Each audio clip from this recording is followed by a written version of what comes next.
हमने हर कॉन्स्टिट्यूंसी के लिए अलग मुद्दा बनाया। जम्मू इसके लिए स्पेसिफिकली अलग मुद्दा है। दरबार को वापस रिस्टोर कराएंगे, ये हमारा एक नंबर 1 मुद्दा है। जो यहाँ पे स्मार्ट मीटर्स और वाटर मीटर्स हैं वो दोनों हटा देंगे। प्रॉपर्टी टैक्स हम हटा सकते हैं क्योंकि पावर्स है। क्योंकि एक गलत फहमी, एक मिसकंसेप्शन डाली गई थी पुराने 30 साल से लीडरों की, जो कांग्रेस दोनों पार्टियों के हाथ, कांग्रेस और बीजेपी, कि इनके हाथ में कुछ नहीं। एमएलए के हाथ बहुत पावर होती है। वो पावर को एक्सरसाइज करने के लिए जज्बा चाहिए, नीयत चाहिए होती है। हमने वो नीयतन अपनी चीज़ आगे रखी है। हमने कहा है कि हर पुलिस स्टेशन के अंदर हम इंश्योर करेंगे कि एक वुमेन ऑफिसर हो और दो कांस्टेबल जरूर हों। उसके अलावा हमने ये भी किया है कि हम जितने सरकारी स्कूल हैं उसको बेटर करेंगे प्राइवेट स्कूल से, सो दैट आपको प्राइवेट स्कूल की वजह से ज़्यादा फीस देनी नहीं पड़े। क्योंकि जिस किस्म की महंगाई हुई है उसमें आपको सरकार को कंट्रीब्यूटर बनना पड़ता है कि बेटर स्ट्रीमलाइन की जाए सिस्टम को।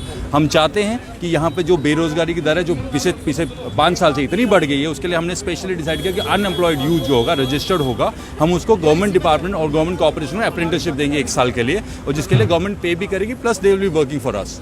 पिछली बार आपकी सरकार में हिस्सादारी थी, Mehbooba Mufti as a chief minister भी रह चुकी है। सरकार में दो गवर्निंग पार्टीज थी। जम्मू से बीजेपी थी और पीजेपी वहाँ थी। उस टाइम पे भी एफर्ट किया था। अगर डेली वेजेस की जहाँ तक रेगुलराइजेशन की, जो हमारा नंबर 1 एजेंडा है, 60,000 लोगों को डेली वेजेस को रेगुलराइज करेंगे, वो मैडम महबूबा मुफ्ती ही चीफ मिनिस्टर थी, तो उस टाइम पे अप्रूव हुआ था। अप्रूव था, सरकार रह गई, लेकिन तभी उसी लाज पे उठाकर पिछले 6 साल से एलजी सरकार के पास वो पूरा डॉकेट पड़ा। वो कर सकते थे, बीजेपी कर सकती थी, पर किया नहीं। हम जब वापस आ गए, हम कह रहे हैं इलेक्शन में वापस आएंगे, तो हमने वो 60,000 डेली वेजर को रेगुलाइज करना। और आप ऊपर से एक चीज़ और है, हमने स्पेसिफिकली जम्मू से ईस्ट से हमसे हुई होगी 4 गलतियाँ उनसे भी होंगी, हम मान रहे हैं, हमसे बीच में गलती हुई। हाँ, लेकिन हम अपने लोगों के लिए एजेंडा बनाकर आए हैं। हम ये एजेंडा बनाकर नहीं आ रहे कि कांग्रेस बुरी है या बीजेपी बुरी है।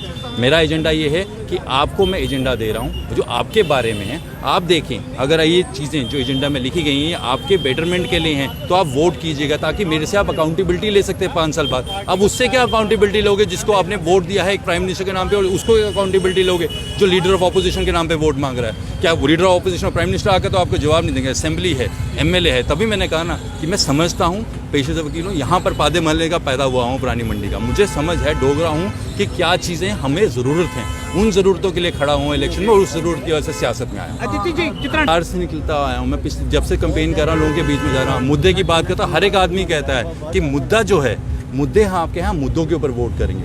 वो बाकी ऊपर वाले के हाथ में है और लोगों के हाथ में।